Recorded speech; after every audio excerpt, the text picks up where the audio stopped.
Boa noite. Um pouquinho de música. Mais uma live. Essa vai ser a última dessa série dos curtas e longas de animação, né? A gente produziu 12 conteúdos de animação que estão no Instagram e 6 lives, né, conversando sobre temas super bacanas como diversidade, propósito, sobre mulheres, né, a liderança feminina, sobre mentoria. Semana passada falamos sobre a questão das emoções e hoje a gente está aqui falando das equipes incríveis, né, com a lógica dos métodos ágeis. Então vai ser bem legal também, um tema super atual, que tenho certeza que vocês têm maior interesse, assim, de saber mais a respeito. Eu, inclusive, aprendi bastante com a Thaís. É um tema da minha área de atuação, mas a Thaís é uma craque no assunto e foi um papo delicioso, assim, super, com muitos exemplos. E a todos que estão chegando, super obrigada pela presença, a presença da minha equipe. Acabei de ver o Márcio, que é o meu assessor de comunicação, que está nesse projeto comigo desde, quer dizer, que concebeu esse projeto das lives comigo. E Tauana, Jane, Robson, Simone, Fernanda, né? Quem não sabe ainda, a Fernanda Reutemann está conosco no Bistrô, chegou recentemente, já tá, parece que já tem uma vida com a gente.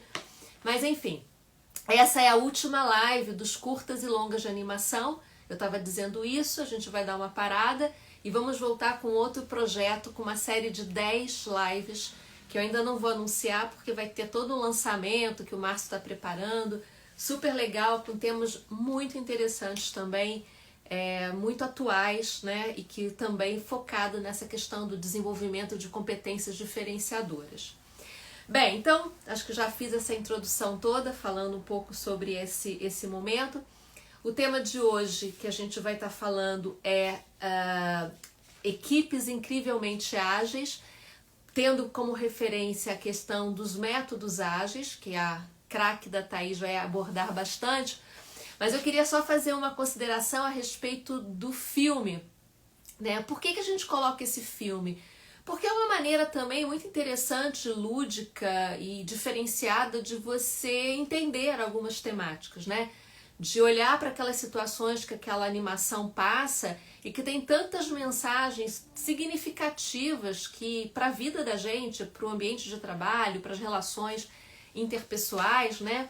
De infantil não tem nada, né? Naqueles filmes, muito pelo contrário, uma inteligência, uma perspicácia enorme. E quando eu olhei esse filme dos Incríveis, né, que fala dos superpoderes, né, eu acho isso muito interessante, a gente fica imaginando super-humanos ou super-heróis, mas na verdade a gente está falando de pessoas que estão ali no seu dia a dia, com os seus desafios, né. Eu fiz essa analogia, né, o que seriam essas equipes hoje superpoderosas? O que são as equipes de alta performance, né? Quais são os seus superpoderes, né? Que não é de ficar invisível, não é de ter o braço borracha, não é de ter a visão que atravessa a porta, mas o que esse grupo de pessoas que fazem a diferença hoje nas organizações, enfim, a gente falou muito sobre startups também, o que essas pessoas têm? Que ambiente é esse que se cria? Que condição é essa que as lideranças precisam? Então tem tantas reflexões a serem feitas a respeito desses ambientes diferenciados de inovação, de criação e com pessoas com superpoderes, né, nessas novas competências exigidas, que enfim a gente fez essa analogia com o filme Os Incríveis. Então é disso que a gente vai falar, mas até vou começar a falar aqui um pouco da Thaís, né? A Thaís é uma pessoa muito querida, com quem eu tive a oportunidade de me relacionar quando trabalhei na Vale, alguns anos atrás. Conheci ela por intermédio do Paulo, né? O Paulo, meu marido, que também foi um executivo da Vale. E a Thaís, atualmente ela é sócia-diretora da KPMG, mas ela tem uma ampla anteriormente, né, como executiva, uma ampla experiência em estratégia corporativa e financeira, em inovação também, e atuou em empresas nacionais, multinacionais, né, nas áreas de serviços ambientais, mineração, logística, energia, construção e engenharia. Então, enfim, tem aí um olhar transversal, né, extremamente ampliado para estratégias, segmentos diversos de negócio, enfim, modelos de gestão. Uma pessoa muito experiente. Eu já te apresentei, né? Já disse o quão Que bom. especial você é na minha vida também, uma pessoa que eu tenho um carinho enorme, né? Uma relação aí intermediada pelo Paulo, mas também uma relação profissional, como, enfim, colegas e pares que fomos na Vale por um tempo. E estou muito honrada, Thaís, de você ter aceitado de participar com a gente num tema que você é craque. A gente teve uma conversa ontem sobre isso. Eu fiquei assim super encantada, porque eu já tinha certeza de que você era a pessoa certa. Aliás, quem me deu, até confirmou comigo, foi a Fran. Eu conversando com a Fran falou: chama a Thaís. Eu falei: pois é, então vai ser ela mesma. E aí, quando eu conversei com você, eu fiquei ainda mais, né, assim, impactada positivamente, que eu falei, caramba, quantos exemplos que você trouxe, né? Quantas coisas assim da realidade que a gente está vivendo. Então, super obrigada por você estar aqui. E vamos lá, começar esse papo, né, para as pessoas que estão aí para nos assistir. Ah, primeiro eu queria agradecer, viu, Deise? Você, para mim, sempre foi o que... Acho que eu era analista lá na Vale, você já era uma super diretora. E eu falava, nossa, quero ser como a Deise, né? Então, uma admiração que já vem de muito longa data aí, né? Antes mesmo de você começar aí, tá casada com o Paulo, né? Que é um grande amigo, foi meu chefe. Né? A Fran tá aí também, né? Foi nosso chefe, então a gente tem assim essa relação de muita conectividade, né? Verdade, muita E mesmo. eu estou muito feliz de estar aqui com você hoje, falando de um tema que é super importante, né? É um desafio muito grande para as empresas, é uma mudança necessária, e eu acho que esse papo vai ser bem legal. Muito bom, eu também. Tenho certeza que será, como diz a live, incrível. Bem, essa é a primeira pergunta que eu quero abrir aqui, que foi muito fruto da nossa, né? Depois que a gente começou a falar, eu falei assim, Thaís, vamos começar com uma pergunta que é a pergunta mais básica do mundo, mas eu acho que ela é importante para a gente colocar ali um marco para falar do tema, né? Então é assim, o que é esse tal Agile, né? E o que não é? E o que não é? Porque eu acho que tem uma mistureba, né, do ponto de vista. Então, tudo virou agile, tudo é agile. Então, assim, o que que é? Do que a gente está falando quando a gente está se referindo a métodos ágeis? E o que está por trás? Quais são as metodologias mais utilizadas no mercado hoje, né? Se você puder dar, assim, apresentar para quem não conhece, certamente algumas pessoas que estão aqui, ou várias, estão até trabalhando com isso, ou estão participando de alguma maneira, direta ou indiretamente, de projetos que estão utilizando a metodologia, mas também tem gente que está aqui que falou, por que é isso? Que assunto é esse, né? Então explica pra gente, né, o que é, o que não é e o que está por trás de tudo isso. Bom, assim, ágil virou uma palavra da moda, assim, né? Então, virou um skill, ele é ágil, né? E realmente, o conceito de ágil é um conceito que às vezes ele, né? O ágil, por exemplo, o ágil não é assim, você não, uma pessoa é rápida, ela não quer dizer que ela seja ágil, sabe? O ágil, ele vem de uma necessidade, né? Ele veio junto com esses conceitos, por exemplo, dessas empresas que trabalham muito com inovação e buscavam modelos mais colaborativos, né? Mais flexíveis para trabalhar, né? Aí surgiram os squads, né? Mas o ágil Assim, um exemplo, né? O rápido. Você fala assim, puxa, a pessoa é muito rápida porque ela consegue fazer uma quantidade de trabalho num tempo muito curto, né? E quando a gente fala do ágil, o ágil ele não é o rápido. O ágil é quando a pessoa ela consegue se movimentar de forma rápida. Ou seja, ela consegue se adaptar a uma situação de forma rápida, né? Aí, eu estava falando ontem, né, Deise, um exemplo, né?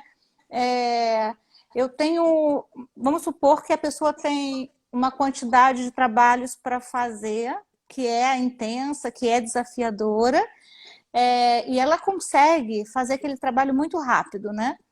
E aí ela entrega aquele trabalho. Só que ela não percebeu durante o processo que aquele trabalho tem um baixíssimo valor agregado, né? Então ela entregou um trabalho de forma rápida, mas ela não teve a percepção ágil de entender que aquele trabalho da forma que tinha sido pedido não criava valor no final, entendeu? Então, o ágil, ele vem dessa questão dos ciclos curtos e ele vem desse olhar de eu preciso criar valor naquilo que eu estou fazendo e não fazer simplesmente o plano, a tarefa. Quer sair um pouco desse conceito do plan to action para o value to action. Peraí. O meu começou a falar aqui agora. Deve ser a Siri, né? E aí tem essa questão que é bem interessante, que é quando a gente fala do ágil aí, né, e dessa adaptabilidade, né, desse olhar do value to action, esse é o grande skill que a gente busca hoje, né? E não só o rápido. É claro que é ótimo quando a pessoa ela tem a rapidez para desempenhar, porém ela tem a agilidade de se adaptar caso ela precise no meio do caminho, tá? Perfeito. Fala pra gente assim, porque por trás disso tem algumas metodologias que são usadas. Diga algumas, só para que as pessoas também possam. Bom, é bem interessante, eu trabalho com estratégia, né? Hoje eu sou consultora de estratégia, trabalhei a vida inteira com estratégia, né? Desde a época da Vale, a gente já trabalhava com novos negócios e hoje, né, no meu trabalho, onde eu sou consultora, né, eu fui executiva de estratégia também, e eu percebi o seguinte, os modelos, para a gente, assim, você implementar uma estratégia de negócio, ela é muito complicada. Você faz lá um bonito plano, né? E aí você traz, como é que você vai fazer isso acontecer? Né? Você quer transformar uma empresa, você quer crescer aceleradamente, você quer repensar um modelo de negócio, portfólio de produtos e tal. Aí, o que tem hoje, né? Eu comecei a olhar o ágil por esse conceito de negócios, tá? Não pelo conceito da tecnologia, né? Porque você tem o ágil muito ligado a desenvolvimento de software, tá? Então, o ágil, né? As ferramentas que tem hoje, por exemplo, quando você pensa no ágil, você tem que pensar em modelos simples. Simples que possam ser adaptáveis caso alguma coisa mude. Por quê? Porque hoje em dia não existe mais a bola de prata, né? Então, quando você vai fazer uma estratégia, você terminou um plano estratégico depois de 3 meses, já está velho. Então, não adianta. Então, assim, qualquer plano que a gente faça de qualquer coisa, depois que você... É super importante a definição, é super importante a gente pensar, né, no como que a gente vai se organizar para fazer e tudo mais. Mas o mais importante é como que eu crio valor na execução, né? E para eu pensar nessas ferramentas de forma ágil, tem as ferramentas, uma que eu utilizo muito é o OKR, né? Que são as ferramentas que elas são modelos de gestão ágil, que caso tenha alguma mudança no ambiente ou que você tenha algum aprendizado que cause um impacto muito grande, que você tem que repensar e reajustar o seu processo, você consegue voltar. Ele é totalmente diferente, ele prega a questão do value to action, né? Ele prega a questão, o ágil, ele vem muito num conceito de transparência, colaboração, um sabe o que o outro está fazendo, simplicidade, foco, muito foco, né? A gente consegue ser ágil só se a gente tem foco. Não adianta eu fazer, por exemplo, um modelo mais antigo, mais o modelo mais tradicional, não que ele seja ruim, tá? mas ele é mais burocrático, né? Ele é mais processual, ele é mais... Então, por exemplo, quando eu tenho um 5W2H, né, que é o modelo mais antigo, antes a gente fazia estratégia, eu montava logo um 5W2H e aqueles planos intermináveis. Imagina, se você pensa em mudar alguma coisa, é muito complexo, porque Entendi. todos eles estão encadeados, né? Então, os modelos ágeis, eles têm essa característica, né? Ele está focado na criação de valor, na execução, e ele trazer ele não trabalha com a tarefa, com modelo, assim, com plano de ação, ele trabalha sempre com mais liberdade, muito mais focado no valor, no resultado, né? Então, esse é o OKR que a gente trabalha mais e que eu acredito que assim, hoje, né, trabalhando já há 20 anos com estratégia, eu acho que é a única forma da gente fazer a construção de uma estratégia e criar valor na execução, sabe? É quando a gente consegue trazer isso vivo na companhia, colaborativo e também que possa ser adaptável, né? Perfeito. Gente, se tiver alguma pergunta, por favor, não deixe de trazer, né? Até em alguns momentos pode ser que alguma nomenclatura não seja tão de conhecimento, também não tem nenhum problema perguntar, né? Então, a É, Thaisinha está aqui para esclarecer. tem uma coisa super interessante, assim, né? Por exemplo, a gente fala do ágil, né? O ágil, ele parte do princípio que existe, como que eu vou te, assim, você traz assim, o ágil, ele traz mais autonomia para as pessoas, né? Por quê? Porque quando você fala em modelos de gestão ágil, você traz o OKR, por exemplo, é, a liderança ela não define o plano, né?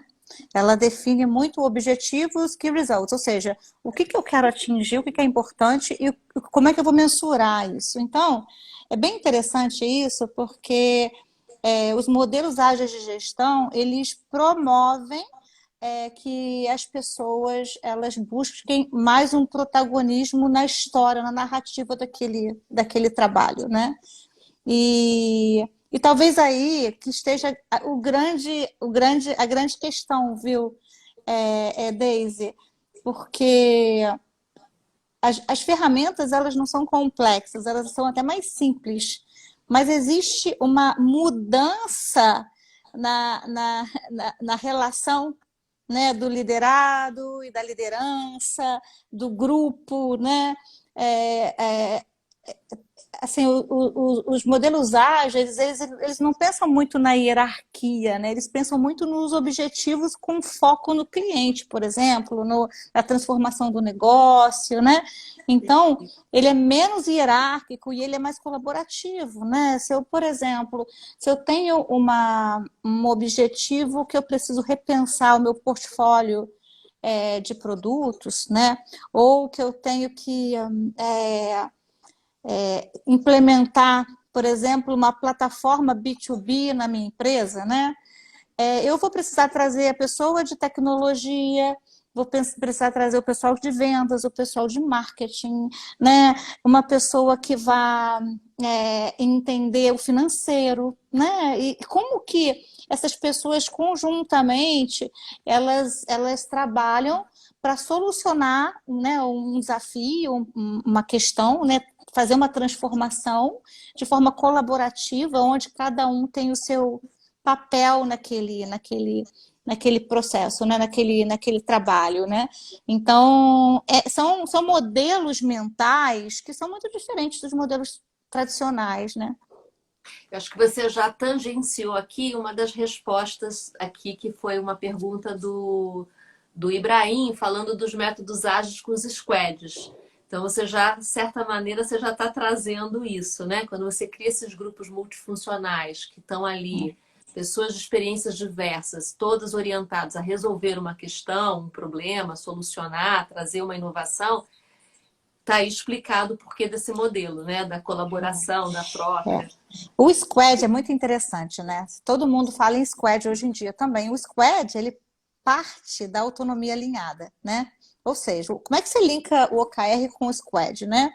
Imagina assim, a empresa ela define que ela precisa atingir um determinado objetivo, né? E a forma, então ela entende que dentro, como é que ela vai mensurar aqueles objetivos? Está lá, são os KRs, são os Key Results.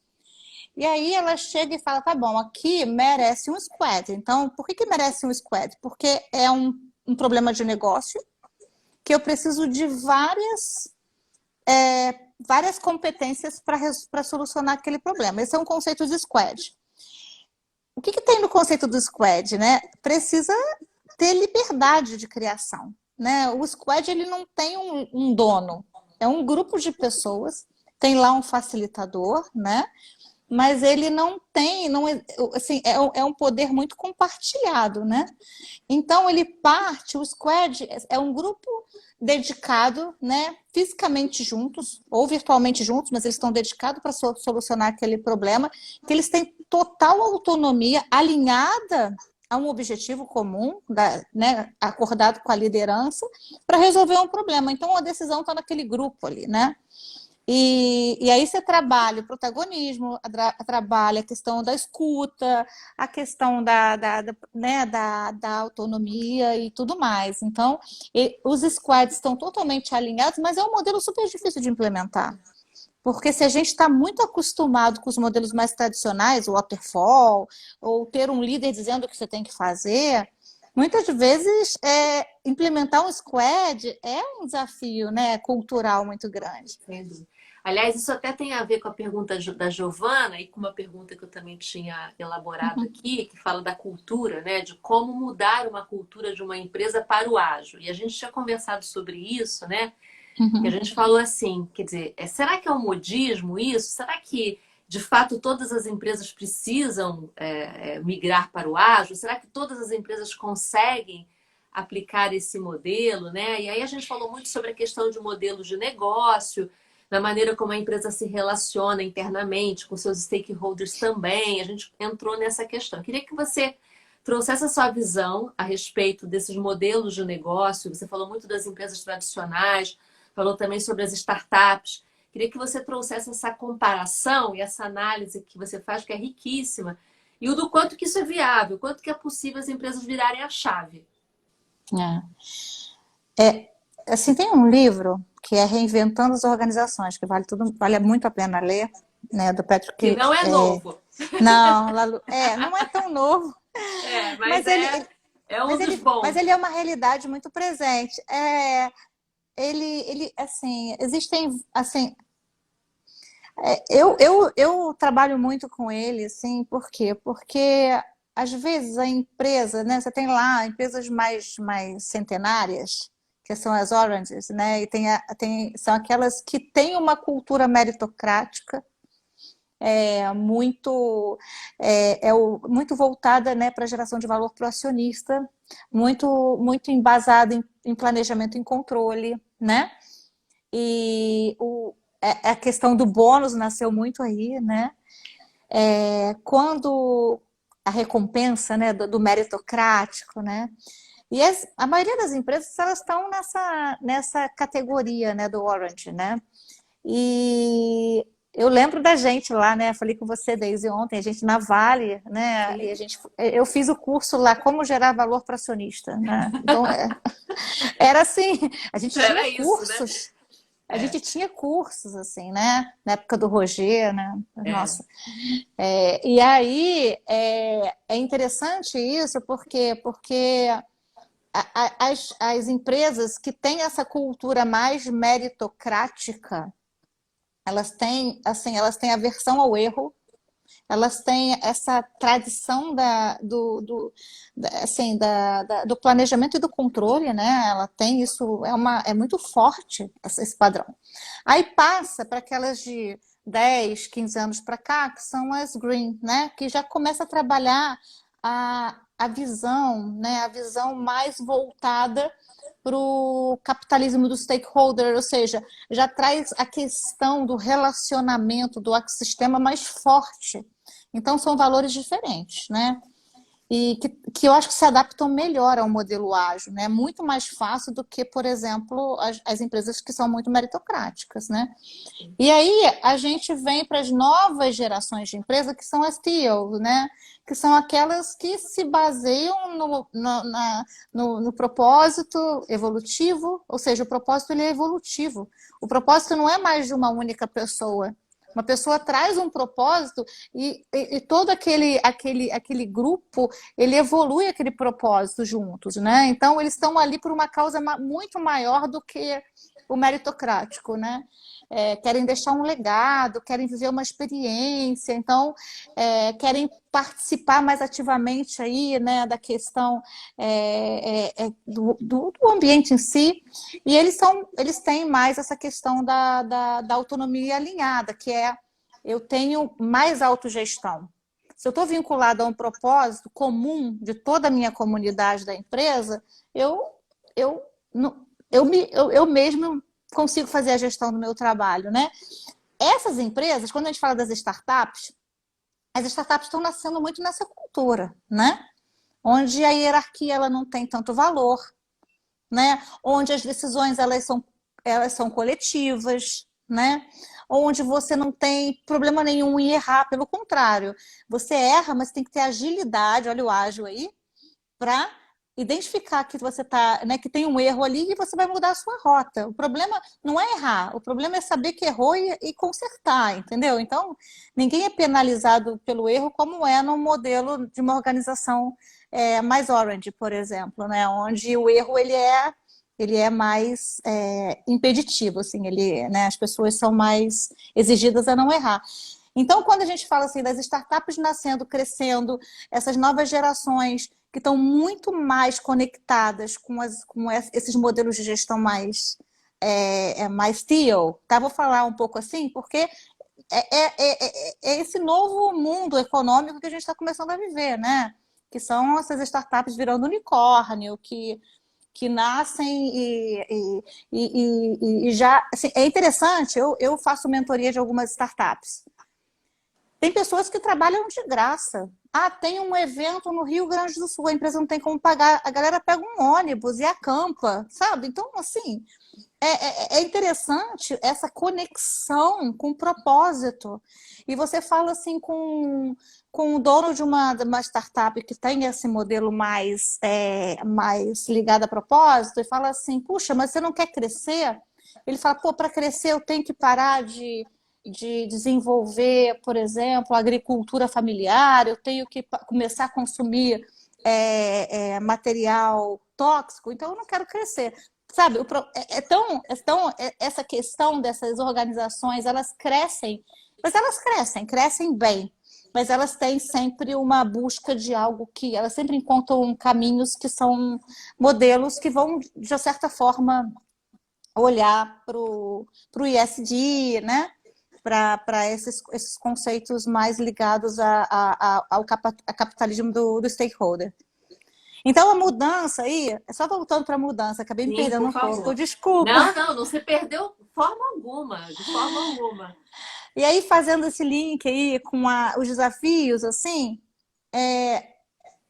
muitas vezes o líder ele fala assim: eu quero ser ágil, eu quero ser inovador, eu quero implementar modelos ágeis de gestão, mas assim o querer e a essência tem ali um desafio, sabe?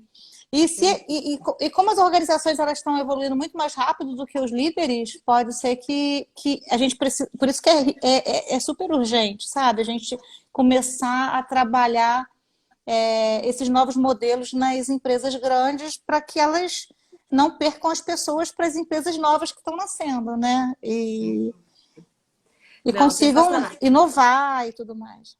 Tem uma pergunta aqui muito boa também da Thaís, que eu vou trazer já já, que ela fala sobre a questão da medição, né? Medir performance em modelos mais colaborativos. Mas eu queria jogar isso um pouquinho, e eu depois venho com essa da questão da performance, que é as lideranças, né? Você trouxe, falou aí já algumas vezes sobre o papel desse líder.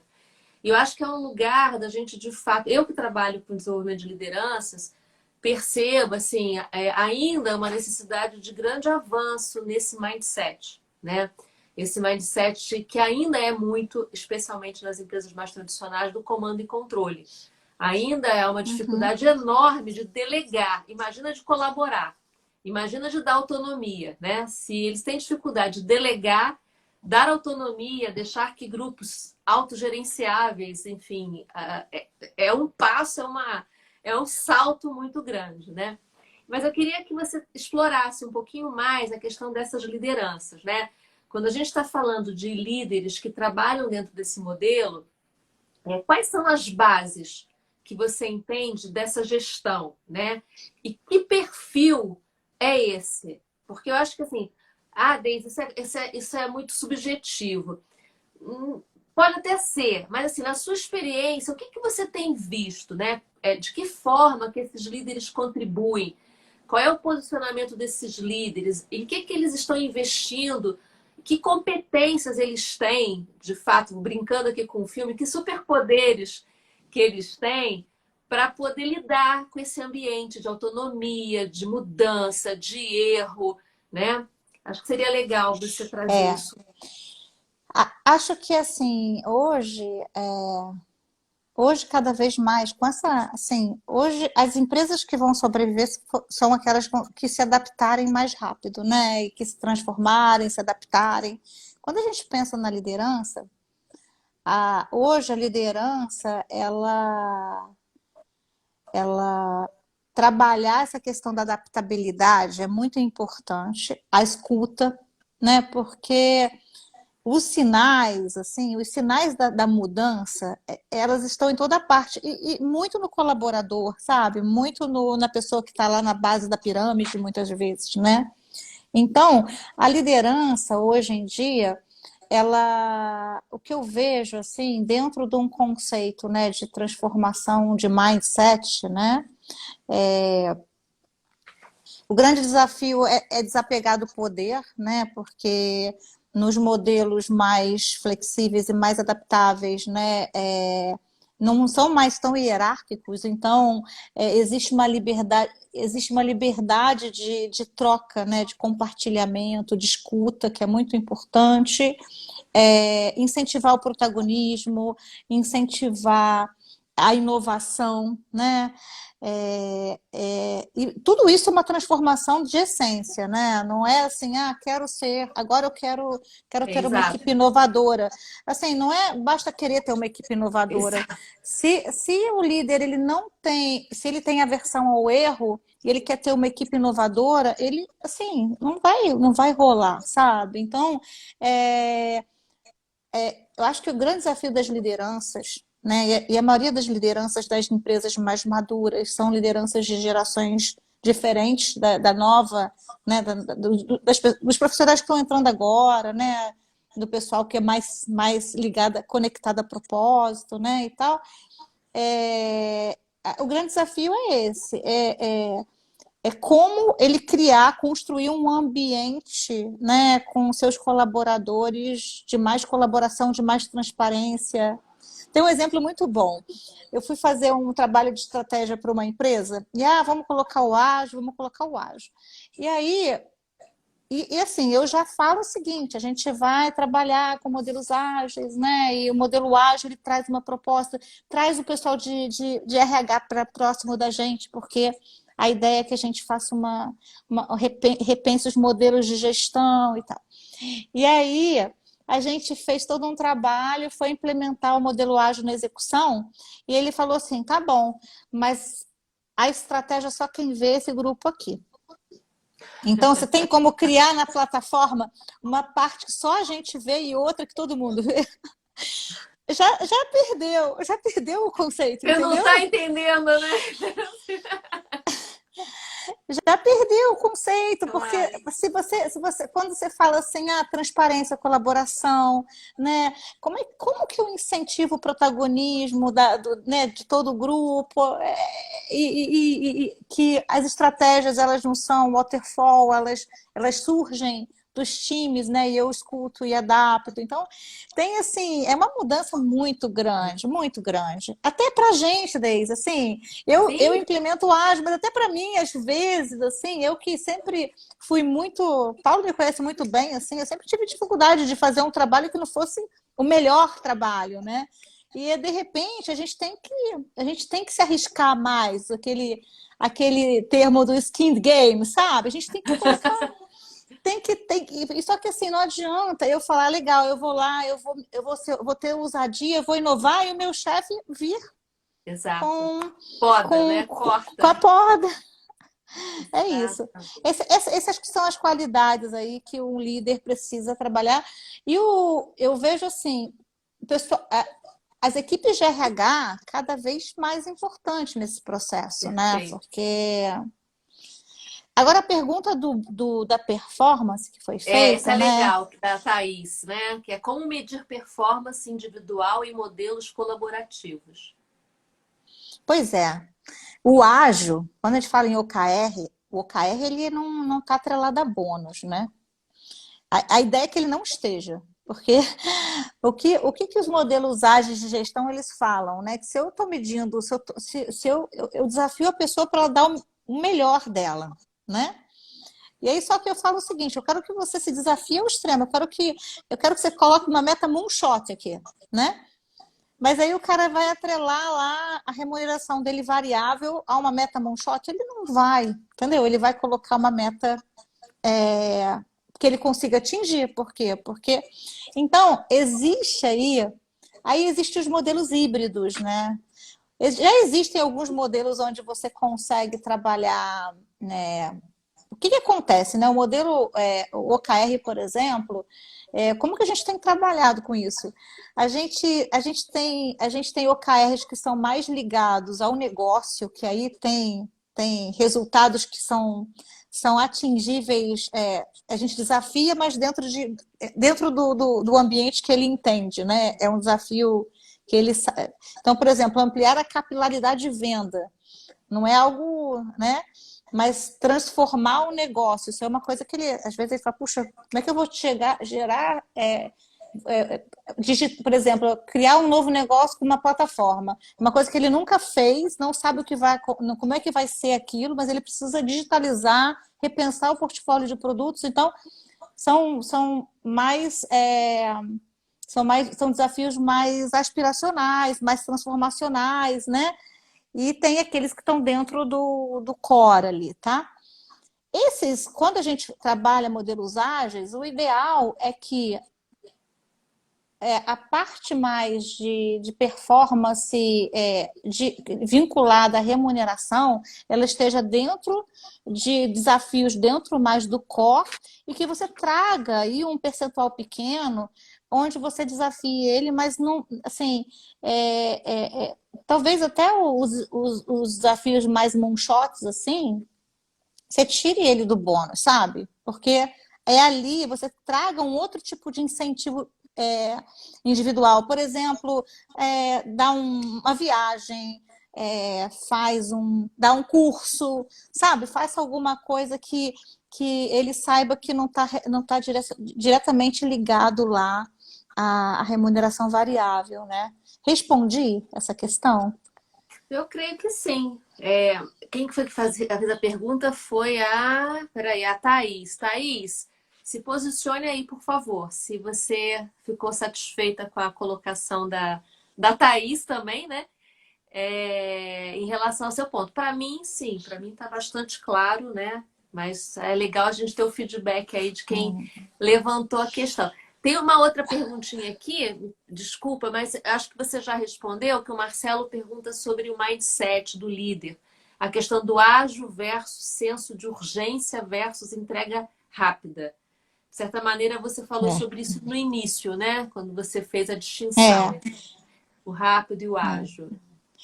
O senso de urgência, assim, senso de urgência eu acho que todos nós temos que ter sempre, né? Num conceito de entender risco-retorno, né? O senso de urgência está muito vinculado à percepção de risco-retorno ali, né? O ágil, A gente tem um termo agora também novo, tem um livro fantástico, que é o Antifrágil, né? Que fala exatamente da questão da adaptabilidade e da agilidade de se adaptar a novos ambientes, né? E que tem muito a ver com risco também, né? Ali o antifrágil ele fala muito da questão da gestão de risco de sinais, né? Lá do cisne negro. Então, é interessante você trazer isso, porque essa percepção de criticidade, de risco, né? E ágil, muitas vezes ele vai estar numa liderança, né? Mas eu não sei se ele está lá na base. Lá na base eu não sei, sabe? Eu acho que ou você trabalha modelos mais se incentiva mais o protagonismo, a autonomia dentro do ágil, ou você trabalha no modelo lá de definir tarefa e pedir rapidez, sabe? Acho que é claro que são modelos muito distintos, né? E isso é um ponto interessante também, porque tem muita gente que não sabe trabalhar com ágil. Não é só o líder, é a pessoa que está lá na atividade. A nossa cultura, quer dizer, a cultura mais tradicional, ela é muito guiada por atividade, por ação, né? Exato, O chefe exatamente. falou que eu tenho que fazer, eu vou lá e faço. Se o chefe não falar, cara, eu não sei o que eu vou fazer. Eu não sei, Exatamente. eu não tenho essa. Então, assim, é legal isso, porque o líder, e aí, para o grupo para o líder, ele precisa saber ler as equipes e saber também, porque vão ter pessoas que elas vão ser mais voltadas para a entrega rápida ali. Ela é boa naquilo, ela não está muito no mundo criativo, né? Assim, e já tem, é claro que você incentiva um pouco aqui, mas acho que essa leitura. E tem um ponto interessante, que é o mindset mesmo, né? A empresa resolveu que quer ter um mindset, quer ser ágil. A primeira coisa que ela tem que entender é o que é ágil para ela, né? Exato, exatamente. Exato. E aí você tem assim, qual é o mindset que eu quero para minha empresa, né? E aí, tudo bem. Porque você pode até ter um modelo mais híbrido, né? E dependendo dos grupos, você trabalha um pouco É. mais o ágil em alguns grupos, outros, lá na tesouraria, eu quero que o cara seja ágil, eu quero que a pessoa tenha um rigor né, de criticidade e rapidez. Então, assim, Ótimo ponto isso, né? De trabalhar modelos híbridos de acordo até com a especificidade daquilo que está sendo feito, características do perfil das pessoas, né? e aí você definir muitas vezes por área, ou assim, você tem um mindset principal da empresa e também entende como que deve ser, né, as especificidades de cada área. Agora, é interessante isso, né, mindset. A gente, quando faz um trabalho de estratégia transformacional, a primeira coisa que a gente fala é, tá bom, para essa estratégia aqui, como é que tem que ser, como é que a organização ela precisa estar estruturada e qual o mindset que a gente precisa para fazer essa estratégia acontecer. A gente faz muito essa provocação para o C-level e assim sempre com o RH do lado, sabe? O RH ele está ali grudado na estratégia. Por quê? Porque às vezes a gente quer uma estratégia muito transformacional, mas a gente tem uma estrutura muito hierarquizada, a gente tem uma cultura que não é, né, que é muito controladora, né, muito autocrática e tudo mais. Então, vale esse olhar do RH junto desse olhar mais estratégico, né, Daisy, para falar assim, cara, para para essa estratégia, para essa transformação acontecer, qual o mindset que eu preciso, como que está a situação hoje da minha empresa, depois que eu entendo qual o mindset, né, dentro do que eu preciso, que é o que eu gostaria, desejável, junto com um grupo de executivos, como é que está a minha empresa com relação a isso? Porque não adianta também, você vai lá e fala, puxa, eu quero um mindset é o protagonismo, é o empreendedorismo, é o skin the game, é o cara ousar, é o skin the game. Você vai trabalhando várias questões ali, e aí você olha para a tua organização e fala, puxa, 10% da minha organização tem esse perfil. Aí sabe, é um trabalho que aí não tem nem os incríveis aí, sabe, Deise? Não. Porque ou você tem que fazer um plano gradual, ou talvez tenha que trazer pessoas do mercado para ir começando a fazer uma transformação daquela cultura, né?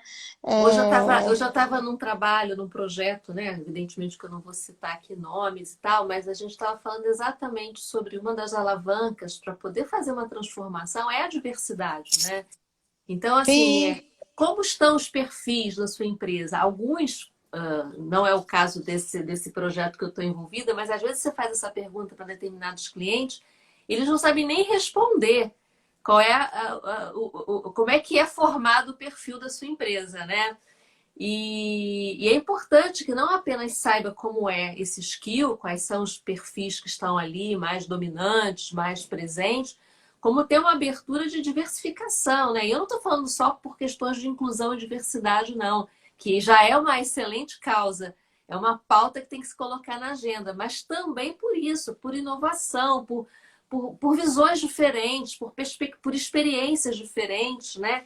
Então, pensar, acho que o recrutamento e seleção aí, a área de desenvolvimento, áreas que são tão caras a mim, né? De ter aí uma estratégia diferenciada de portas de entradas diferentes, de, enfim, skills, de desenvolver competências absolutamente diferenciadas nas pessoas, né? Não adianta o cara ser o melhor daquilo só que faz, né? Que outras competências ele tem que ter para contribuir de forma também diversificada. Enfim, então acho que é um assunto que abre um caminho, né, Thaís, aí que é uma pauta que você trouxe a questão da sustentabilidade também. Como é que as coisas estão entrelaçadas, né? A é. inovação com a diversidade, com o longo prazo, com a sustentabilidade.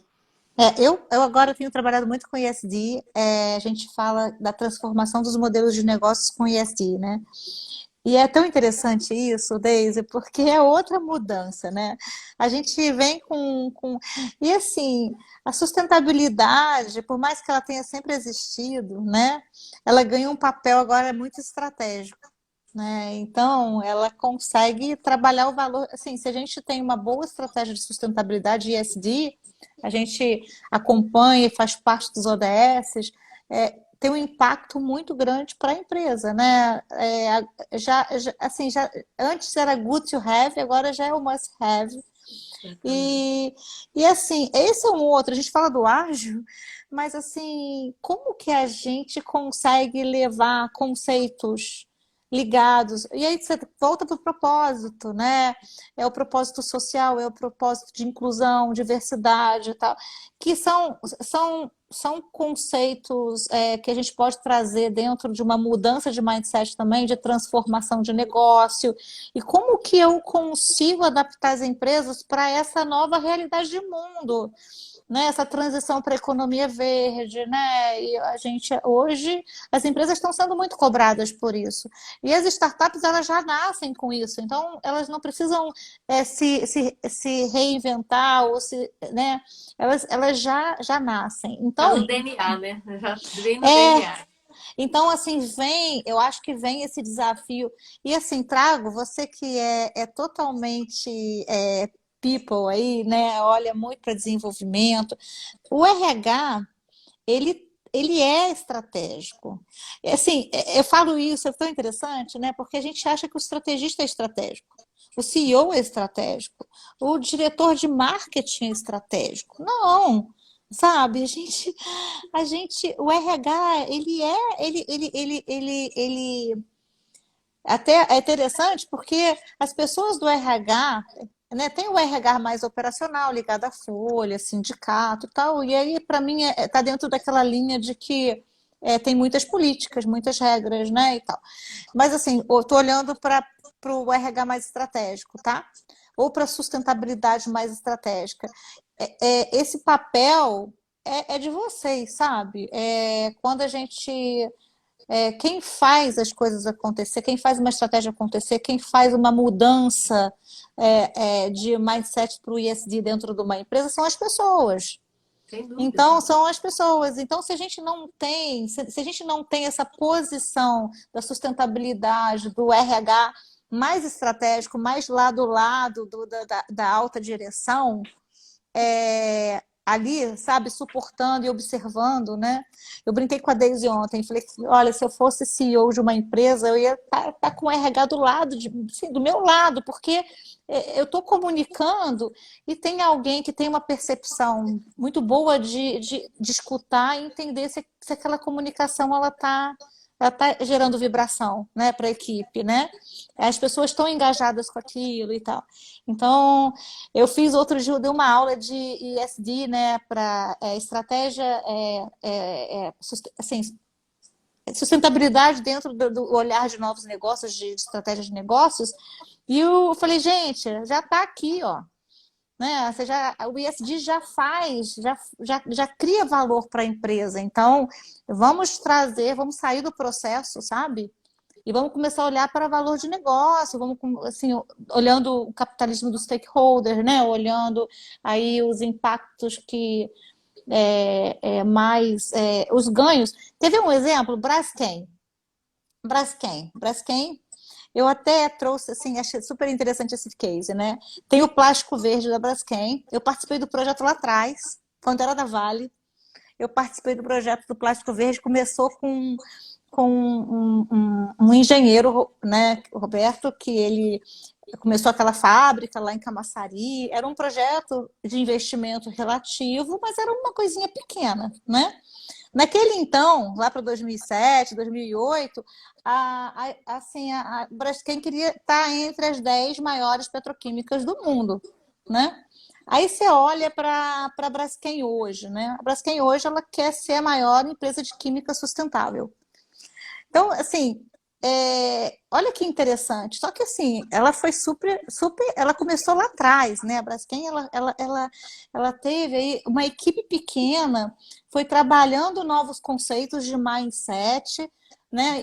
E foi transformando uma cultura de uma empresa gigantesca que hoje não quer mais ser a maior petroquímica, né, poluente. Ela está ali dentro de um conceito e ela tem toda uma filosofia, né, de ESG muito forte, né? Então, a gente tem vários cases e É começa muito. super legal. Isso concretiza muito o que você está trazendo. Acho que foi bem legal você trazer esse exemplo aí na fala, porque exatamente isto é uma mudança de mindset que afeta a cultura organizacional, né? Que a gente está aqui muitas pessoas falando.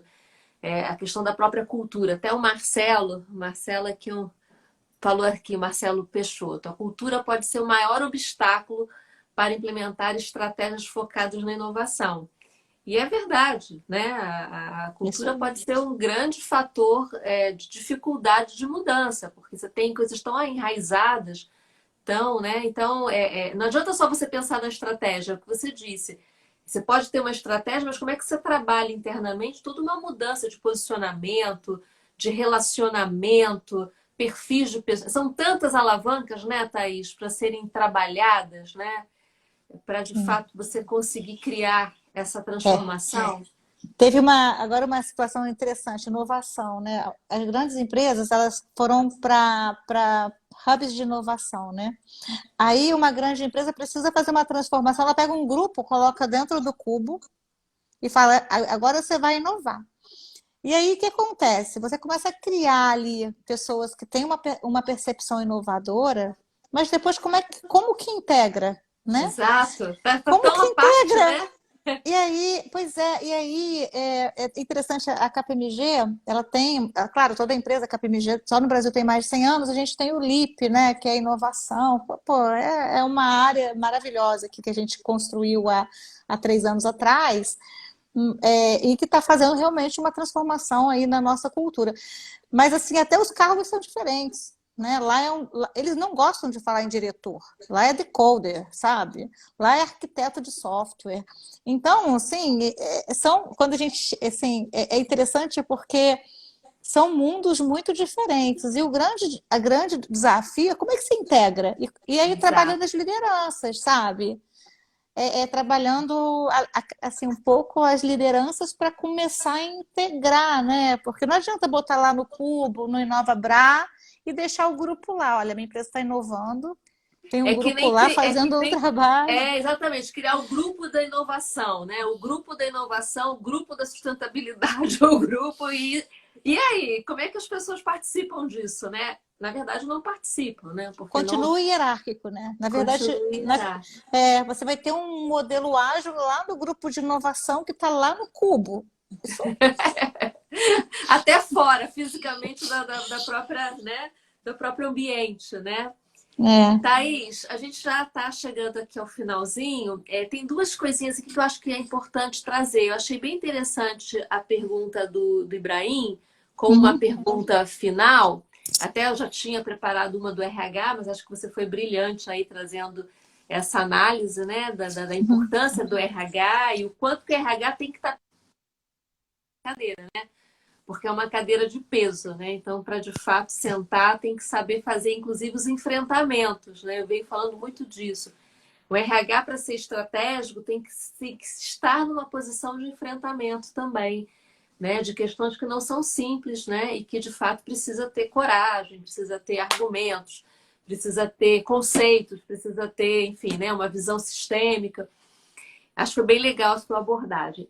E aí eu vou, então, buscar aqui na pergunta do Ibrahim, acho que as dicas, né? Eu acho que as dicas são sempre coisas bem-vindas.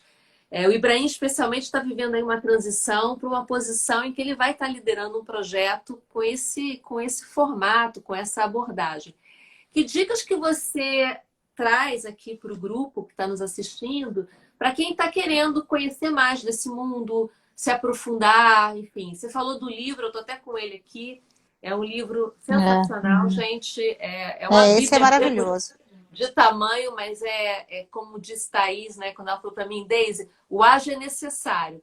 Esse livro também é necessário, porque ele traz um É, outro olhar, né, uma outra perspectiva para o caos. Né? A gente sempre se pro assusta caos. tanto, né, frente às coisas que saem do controle, como essas coisas são transformadoras. Né? Até e nos inspirando no momento que estamos vivendo, de pandemia, que é um caos, mas o quanto de oportunidade, o quanto de transformação também traz para a gente. Então, eu assim super indico. A Thaís levantou esse livro aí como referência. É Já fica uma fantástico. dica aí, né, Ibrahim? Referência.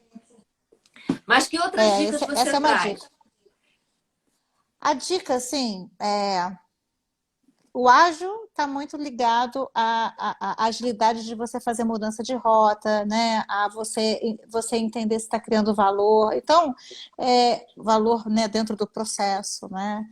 É, então, Embraer, eu acho que tem que olhar muito para fora, sabe? Olhar para tendências, mudanças de comportamento, ouvir a tua cadeia. Isso para você começar a trabalhar a sua escuta, né? Porque às vezes e começar a perceber no seu dia a dia, no seu desafio aí, como que você vai criar valor para ele.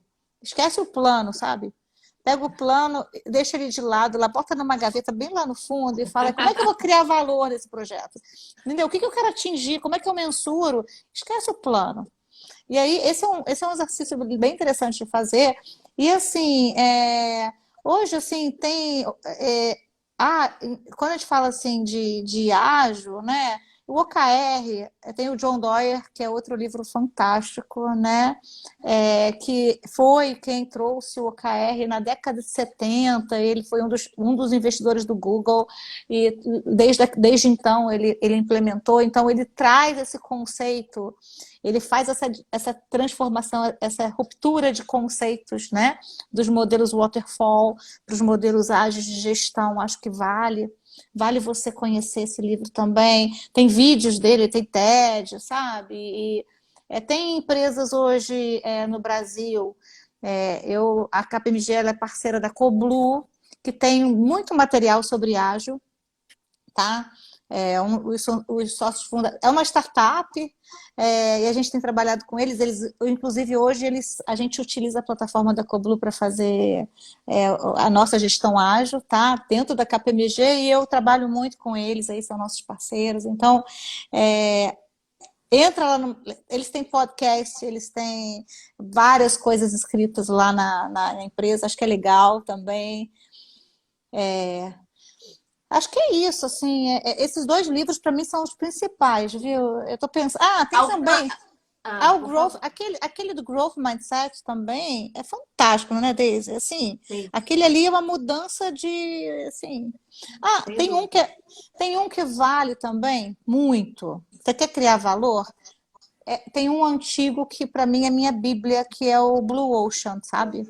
É o conceito do como é que eu sou Sim, singular, né? maravilhoso, maravilhoso. Como eu sou singular assim, estratégia, quando você trabalha estratégia, você fala o seguinte: você só tem sucesso em alguma coisa se você é o único ou se você faz melhor do que os outros, né?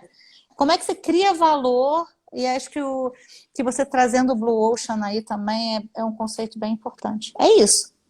É isso, gente. Olha, parte 2, o pessoal já fica animado, né? Faz a segunda live. Muito bom. O Ibrahim já tá falando que é uma série com a Thaisinha, vai falar disso. Thaís, ó, vou te convidar para a gente fazer aí uma série sobre o antifrágil. E aí Vamos. poder discutir, né?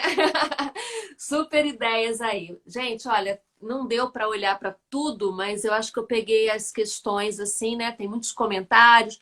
Comentários. Não, eu vi um comentário assim que assim os líderes eles assim eu tive um líder que está aí. Oi, tá me ouvindo? Estamos te ouvindo. Tá me ouvindo ou não? Não, sim, Tá sim. ouvindo? Tô te Tá. ouvindo, pode falar. O Paulo aí que deu. O Paulo aí que deu vários parabéns, assim, sabe? Foi um grande impulsionador. Os líderes, eles têm muito esse papel, né, de identificar quem são as pessoas que podem formar outros líderes, outras e tal. Então, só mandar um beijo para ele, Eu porque sei. Você não ele, perde a chance. ele foi totalmente assim, tá aí, você quer ser skin the game? Vai lá, sabe? Vai para a África lá comandar equipes. Então, assim, o líder, ele acreditar na tua equipe é muito importante também. Né, Fran? A Fran tá aí também, sabe o que que é isso? Literalmente, né, Thaís? Te jogou lá a África mesmo, né? Vai, querida, Então, obrigada. nada, Não, querida. não, por favor, conclua seu pensamento. Não, já terminei já. Já? Então, ó, o fã-clube do Paulo. O Paulo tem um fã-clube, é Fran, é Taizinha. Gente, eu não posso deixar, eu conto isso para todo mundo, porque é tão significativo isso que o Paulo fala, que representa. Toda vez que eu olho para Thaís, eu lembro dessa metáfora que ele usa. Ele diz que a primeira vez que ele conheceu a Thaís era uma menininha. Vocês não estão vendo aí, mas a Thaís é pequenininha, baixinha. E que a Thaís era aquela menininha na frente dele, com aquele olhinho brilhante, falando, etc e tal. E que ele olhou para ela e falou: Nossa, que menina vivaz, menina assim toda. Só que ele não imaginava que por trás daquela menina tinha uma garota da Doriana. Aí eu falo: Mas o que que é, né? Quando ele me contou isso, o que que é a garota da Doriana, Paulo? O primeiro desafio que eu falei para ela, quer? Ela comeu, ela pegou aquilo de tal maneira que. Então é um pouco disso, né? Claro que você tem que ter líderes inspiradores, e acho que as suas palavras trazem isso, mas, É isso aí. mas certamente também tem esse protagonismo, esse desejo, essa ousadia que as pessoas precisam despertar dentro delas, né? Essa ambição do fazer, né? Essa questão da própria autonomia, de buscar seus espaços, né? De não se colocar pequeno nas coisas, né? Então, eu acho que você tem muito isso. Você é gigante. E onde você está é certamente um lugar que a gente tinha certeza que você chegaria, como vai chegar a muitos outros lugares ainda na sua carreira. Obrigada. Viu? Olha, estou te defendendo lá, falando que a Fernanda Zago falou que é do seu fã-clube, viu? Eu também sou.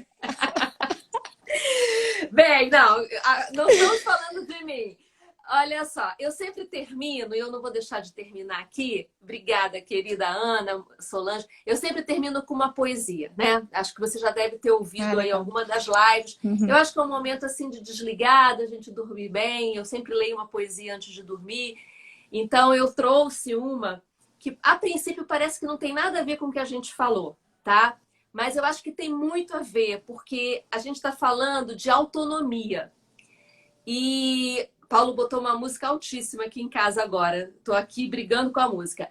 A gente está falando de autonomia. E eu fui buscar um poema de um português, de um autor português chamado Adhemar Ferreira dos Santos, que pode parecer ser até um pouco grosseiro, no determinado, não por ser português, pelo amor de Deus, sem rótulos. Eu estou dizendo a forma é bem assim, imperativa, mas eu achei muito interessante algumas frases que falam da gente ter um lugar, da gente ter as experiências, da gente não ter medo de errar, da gente estar apto a trilhar a vida da gente, da melhor, com a potência, né? Então, para mim, o poema passou isso.